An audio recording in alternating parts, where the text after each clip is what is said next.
자, 오늘 본문은 예수님이 강을 건너 배에서 내려오시자마자 일어난 사건입니다. 오늘 이 사건은 귀신을 내쫓는 사건인데요. 공간복음에서 가장 긴 스토리 중에 하나입니다. 귀신의 이야기 오늘 좀 하려고 그러는데요. 이제 우리가 이 복음서를 읽다 보면 귀신 들린 사람 또 각종 병에 걸린 사람들이 유독 많이 나옵니다. 다음 줄도 이제 살펴볼 텐데요. 왜 이렇게 병든 사람이 많고 귀신 들린 사람이 많으냐? 이게 이제 그냥 쓰는 게 아니고요. 마가가 이것을 기록한 목적은 병든 깨어진 죄로 인하여 망가진 세상의 모습을 보여주는 겁니다. 그리고 예수 그리스도 오심으로 이 병든 자들을 치유하시고 귀신을 내어 쫓는 사건을 통하여 하나님의 나라가 이제 시작이 되었다. 아마 언젠가는 하나님의 나라가 완성되면 병든 사람 한 사람도 없을 거고요. 모두가 완전해지는 날이 올 겁니다. 그때까지 우리는 하나님의 나라가 진행이 되고 있습니다. 또 오늘 이 귀신 얘기는 사실 좀 비현실적인 얘기로 들려질 수가 있습니다. 사실 보이지 않는 세계의 일이기 때문에 설명이 어렵습니다. 그러나 우리가 예수를 믿고 난 이후부터 우리에게 일어난 변화 중에 하나는 눈에 보이지 않는 세계가 보이기 시작한 것이죠.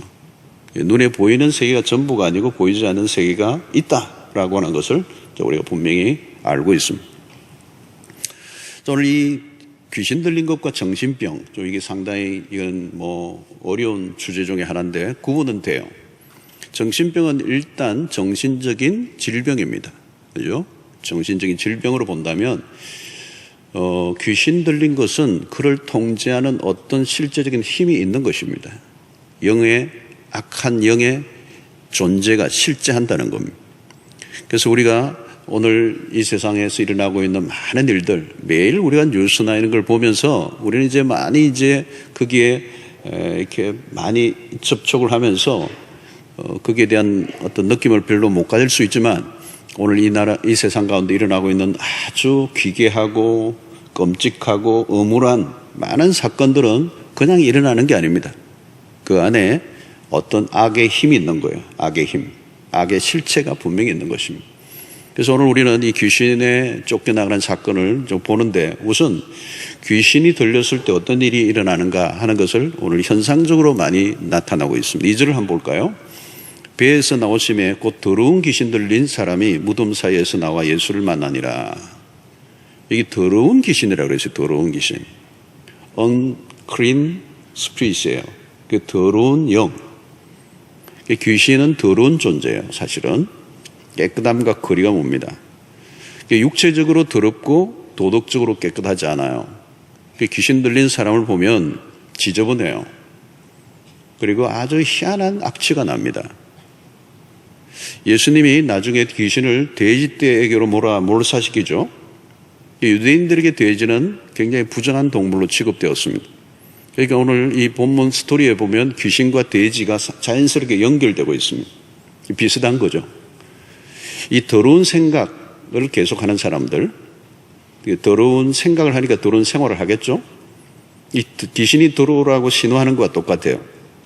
더러운 곳은 귀신이 서식하는 곳이기 때문에 이 귀신은 더러운 걸 굉장히 좋아해요. 깨끗한 걸 싫어해요. 그러니까 도덕적으로 매우 음란하거나 타락한 생활을 계속하고 있으면 이미 마귀에게 사로잡혀 있을 가능성이 높습니다. 음란에 빠진 사람들 삶이 지저분합니다. 귀신이 거하는 것이죠. 그리고 오늘 이 마귀가 만들어 놓은 문화들 보면 이 세상의 문화들 안으로 들어가면 일단 추하고 혐오스럽고 지저분합니다. 여러분, 귀신과 성령은 상극이죠. 성령은 거룩한 영이십니다. 여러분, 불행한 인생이 뭐예요? 관계가 다 끊겨버린 겁니다. 그게 지금 무덤가에 사는 겁니다. 무덤 사이에서. 귀신이 하는 것은 모든 관계를 끊어버린다는 거예요. 개인과 개인, 그리고 가정, 공동체, 모든 것을 깨뜨려버리는 게 마귀의 일입니다. 이 분열을 지키는 것이죠. 이 귀신에게 사로잡히면 인간성이 파괴된다고 그러죠. 인간성이 파괴된다는 말은 사람과 함께 어울릴 수 없는 존재가 되어버린다는 거예요. 여러분, 우리가 영적으로 회복되면, 예수 믿고 영적으로 회복되면 특징이 뭐냐면 사람이 좋아집니다. 공동체가 축복이라는 걸 알게 돼요. 그런 변화가 일어나는 것입니다. 그런데 오늘 이 귀신 들린 자는 철저하게 그 무덤 속에서, 무덤 사이에서 거닐며 돌아다니는 비사회적인 존재가 되는 것입니다. 자, 그 다음에 4절을 보면 이는 여러 번 고랑과 쇠사슬에 매였어도 쇠사슬을 끊고 고랑을 깨뜨렸음이라. 그리하여 아무도 그를 제어할 힘이 없는지라. 폭력적이게 된다는 겁니다. 귀신에 들리면 폭력적이게 돼요. 쇠고랑도 끊고 고랑을 깨뜨려버립니다. 그러니까 손과 발을 다 채웠는데도 그냥 끊어버립니다. 이게 뭐예요? 초인적인 힘이에요. 평소와 다른 괴력이 나오는데 그게 자기 힘이 아니란 말이죠. 마귀가 주는 힘이에요. 저도 이 귀신 들린 사람을 보면 굉장히 마른, 빼짝 마른 아주 작은 체구의 자매인데 이 힘이 남자들이 몇 명이 붙어도 감당이 안 돼요. 그게 자기 힘이 아니기 때문에 그래요. 괴력이 나오는 겁니다. 자, 문제는 뭡니까, 여러분? 힘을 가졌는데 불행한 거예요. 파괴적인 힘이기 때문에 그렇습니다. 선한 파워가 아니라 악한 파워예요. 분노가 폭발하면 제어가 안 되는 겁니다. 눈빛을 보면 살의를 느끼게 되고 행동이나 말이 매우 거칠어요. 물론 마귀가 늘 이런 모습으로 드러나는 것은 아닙니다. 성경에 보면 어떤 때는 광명의 천사로, 고린도후서 11장에 보면 광명한 천사로 아주 위장해서 나올 수도 있습니다. 성도 여러분, 하나님은 창조의 역사를 만들어내시고요, 하나님은 생명의 역사를 만들어내시고, 하나님은 사랑의 역사를 만들어냈어요.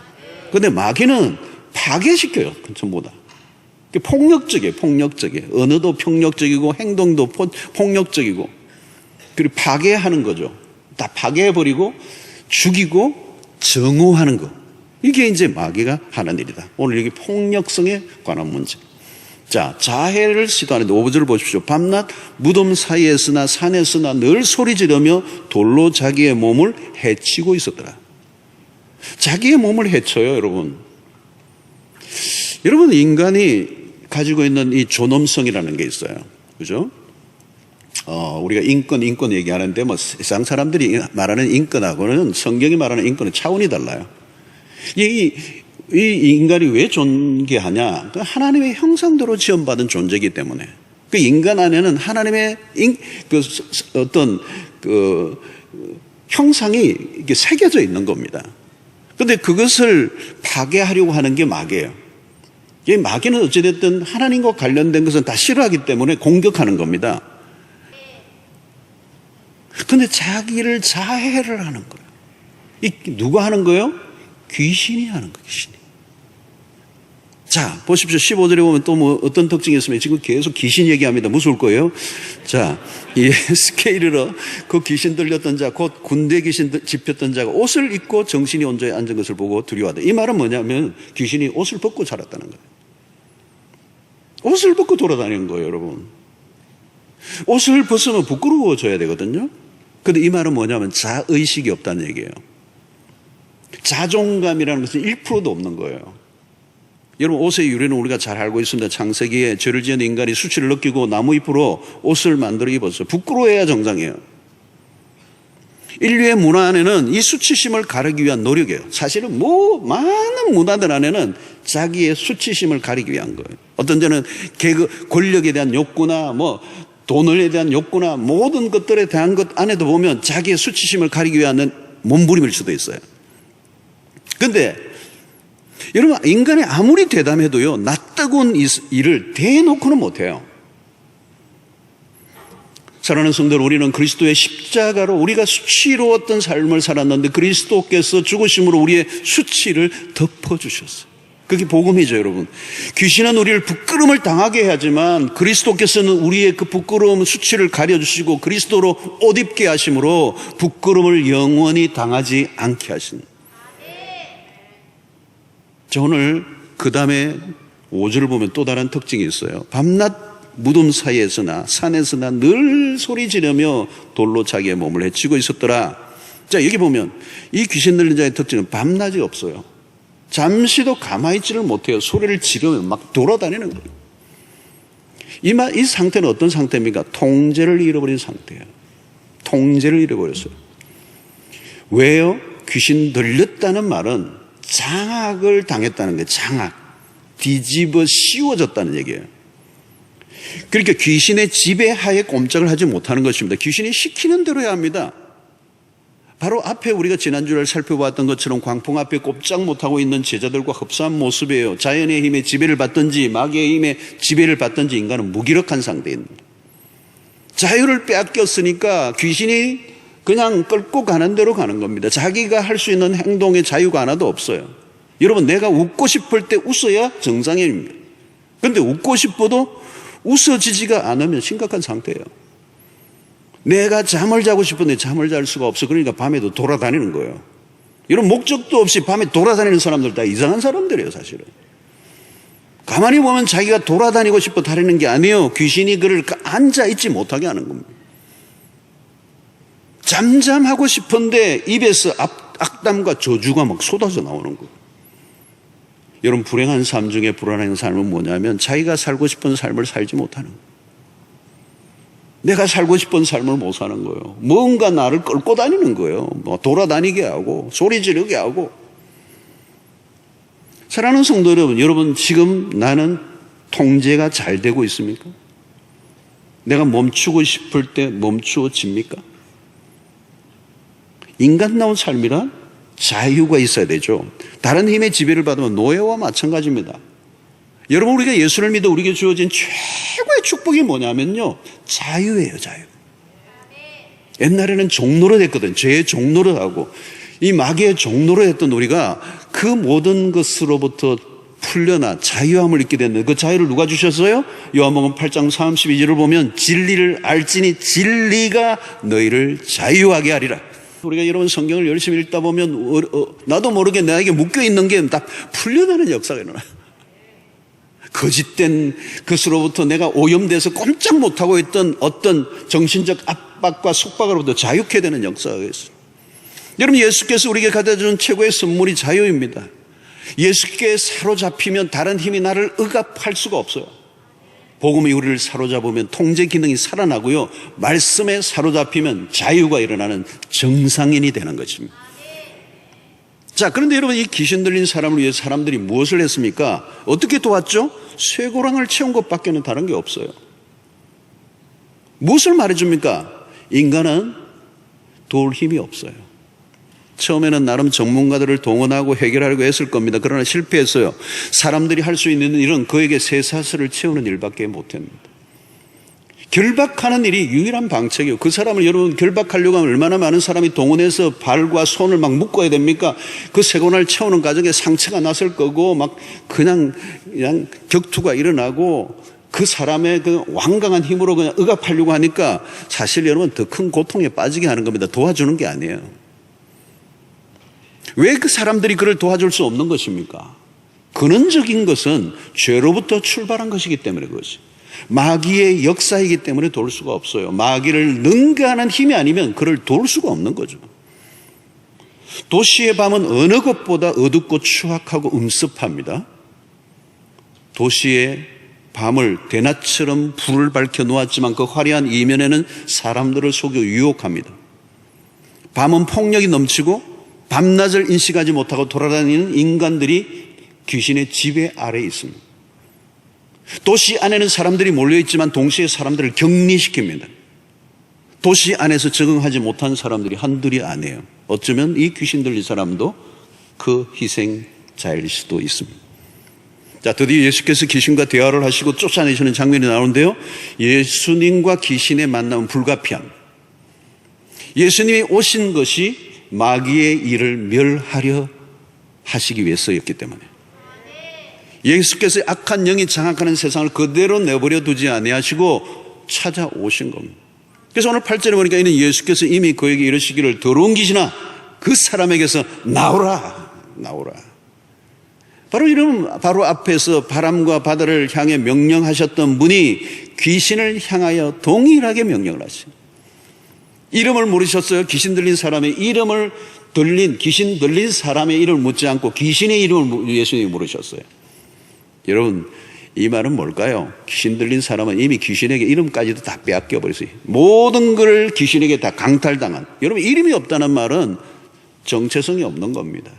송두리째 모든 게 다 빼앗겨 버린 상태에 있는 그 사람에게 주님이 찾아오셨어요. 그리고 이제 물으시는데 9절에 보니까 이에 물으시되 내 이름이 무엇이냐 이러시되 내 이름은 군대니 우리가 만어민이다 하고. 이름이 군대래요. 그 말은 뭘까요? 이 군대는 군단을 말합니다. 로마의 군대 단위로 얘기하면 이 지금 군대라는 말은 숫자가 6천이 된다는 얘기예요. 그 당시에 로마의 군단의 단위입니다. 귀신이 하나만 들어있는 게 아니에요. 6천이 들어있는 거예요. 군대 귀신이 들어있는 거예요. 여러분, 어떤 상태였을까요? 여러분, 이 사람이, 귀신 들린 사람이 하나가 아니고 떼로 들었는데 6천의 이 귀신떼가 들어있는 거예요. 최악이죠, 최악. 그러니까 이 군대라는 말 안에는 강력한 힘을 가지고 있음을 의미합니다. 여러분, 군대가 주둔하고 있다고 생각해 보세요. 6천 명의 군인이 어느 지역을 주둔하고 있다. 장악한 상태예요. 자, 오늘 예수와 귀신의 대면에서 귀신이 예수를 알아봐요. 6, 7절 보니까 그가 멀리서 예수를 보고 달려와 절하며 큰 소리를 부르짖어 이르되 지극히 높으신 하나님의 아들 예수여 나와 당신이 무슨 상관이 있나이까 원하건대 하나님 앞에 맹세하고 나를 괴롭히지 마옵소서 하니. 그때 예수님이 귀신을 향해 명령하시죠. 13절에 보니까 허락하신데 더러운 귀신들이 나와서 돼지에게로 들어가매 거의 2,000마리 되는 떼가 바다를 향해 비탈로 내리달아 바다에서 몰사하거늘. 자, 여러분, 우리의 상상력이 필요합니다. 무슨 일이 지금 일어나고 있는지 예수님께서 명하시니까 귀신들이 돼지 떼들에게로 들어가게 하신 거죠. 여러분, 귀신이 들어갈 수 있는 곳은 돼지 떼들 외에는 적당한 곳이 없었던 거죠. 자, 그들의 체온은 어디입니까? 바다를 향해 내리다라 몰사했다는 거예요. 여기서 오늘 예수 그리스도가 가신 능력이 얼마나 큰지를 드러내십니다. 예수님이 말 한마디에 그 그리스도의 능력 앞에 사단의 권세가 허망하게 무너지는 것을 보여줘요. 그리스도가 오심으로 사단의 왕국이 어떻게 철저하게 무너지는가를 보여주신 것입니다. 자, 사람들이 와서 예수를 동네에서 떠나기를 간구합니다. 17절에 보니까 그들이 예수께 그 지방에서 떠나기를 간구하더라. 여러분, 돼지떼들이 몰살을 하니까 이 축사, 돼지를 치던 사람들이 와서 예수님에게 빨리 떠나달라는 거예요. 여러분, 당시에 돼지는 유대인들에게는 더러운 동물로 취급받았지만 이방인들에게는 인기 있는 비즈니스였습니다. 예수가 더 머물러 있다가는 다른 돼지떼들까지 다 죽어서 쫄딱 망할 것 같은 거예요. 자, 여러분, 여기에서 보면 뭘로 얘기하줍니까? 그들의 눈에는 그토록 비참하게 살았던 한 영혼이 귀신으로부터 풀려나 온전하게 된 것은 눈에 들어오지도 않았어요. 그들에게 중요한 것은 비즈니스였어요. 자, 귀신 들린 자리가 어떤 일이 일어났습니까? 14절 15절에 보니까 치던 자들이 도망하여 옴네와 여러 마을에 말하니 사람들이 어떻게 되었는지를 보러 와서 예수께 이르러 그 귀신 들렸던 자, 곧 군대 귀신 짚혔던 자가 그 다음 뭐예요? 옷을 입고 정신이 온전하여 앉은 것을 보고. 참, 성경의 기록을 이런 게 해서 옷 입고 앉아있다는 게 뭐 대단한 건 같아 보이지 않는데 평범한 일이잖아요. 옷 입고 앉아있는 거 평범한 일이잖아요. 근데 그동안 이 평범함을 잃고 살았던 거예요. 옷을 다 벗어 던지고 잠시도 앉아있지 못하고 돌아다니는 이 비정상적인 삶이 이제 고쳐져서 옷을 입고 앉아있는, 이게 치유의 모습을 의미하는 거예요. 정상인이 되었다는 겁니다. 평범하게 들리는 것 같지만 놀라운 일입니다. 우리가 이전에는 다 비정상적으로 우리도 살았습니다. 비정상인데 비정상인 줄 모르고 살았던 거죠. 비참하게 살았는데 비참한 줄 몰랐습니다. 부끄러운 삶을 살았는데 부끄러운 줄 모르고 살았습니다. 본래의 모습으로 돌아간다는 건 축복입니다. 이것이 하나님의 은혜인 줄로 믿습니다. 목회 사역의 핵심입니다. 비정상인을 정상인으로 만드는 일, 돌려놓는 일. 예수의 영이 임하시면 그렇게 될 줄로 믿습니다. 자기도 통제할 수 없었던 삶이 철저히 성령에 의해 통제된 삶을 살게 되는 거예요. 그래서 그를 던지고 떠났던 사람들이 돌아오기 시작하고 더러운 냄새를 풍겼던 사람에게 향기가 나기 시작하고 폭력적인 사람이 양처럼 순한 사람이 되고 대화가 안 되던 사람이 대화가 되는 오디나리 퍼슨, 아주 평범한 사람으로 회복이 되는 역사가 일어난 것입니다. 중요한 것은 여러분, 내가 변하려고 하면요, 내가 나를 억압하고 있는 그 힘보다 더 큰 힘이 작용해야 변화가 일어나요. 그게 어떻게 가능합니까? 앞부분에 우리가 풍랑이는 바다 위에서도 마찬가지, 풍랑이 일어날 때 제자들은 아무것도 할 수가 없어. 속수무책입니다. 왜? 그 풍랑은 자기들의 힘을 넘어선 초자연적인 힘에 의해서 지배를 당하고 있었던 거. 마찬가지예요. 귀신도 내보다 더 큰 힘이 나를 억압하고 있기 때문에. 풍랑을 예수님만이 잠재울 수 있었던 것처럼 귀신의 그 능력을 잠재울 수 있는 능력도 그리스도밖에 없다는 거예요. 하나님이 오시면 간단합니다. 내 힘으로 해결할 수 없지만 하나님이 역사하시면 됩니다. 여러분, 성령이 역사하시면 내가 힘을 쓰지 않아도 돼요. 쉬운 것입니다. 주님이 하시면 간단하게 돼요. 그리스도가 오셨는데 어떻게 귀신이 거기에 존재할 수가 있겠습니까? 그리스도가 찾아오시면 귀신은 물러나고 우리 안에 있는 광풍도 사라지는 거예요. 그리스도의 능력을 맛보는 은혜가 있게 되기를 주의 이름으로 축원합니다. 자, 19절 20절에 보니까 예수께서 배에 오르실 때 귀신 들렸던 사람이 함께 있기를 간구하였으나 허락하지 아니하시고 그에게 이르시되 집으로 돌아가 주께서 내게 어떻게 큰 일을 행하사 너를 불쌍히 여기신 것을 내 가족에게 알리라 하시니. 자, 이 마지막 장면이 눈에 들어와요. 귀신 이제 들렸던 사람이 나으니까 본전이 돌아오면서 너무 감격하면서 주님을 따라가겠다고 그런 거예요. 주님 제자, 나도 제자 되겠습니다. 그러나 주님이 허락하지 아니하시고 그에게 가족에게로 집으로 돌아가라. 왜 그렇게 하셨을까요? 그에게 가장 필요한 것은 가정이 아니었을까요? 치유와 회복의 완성은 가정입니다. 가정에서 다시 시작해야 합니다. 어쩌면 귀신 들렸던 사람의 깨어진 삶은 가정에서부터 시작되었을지도 모릅니다.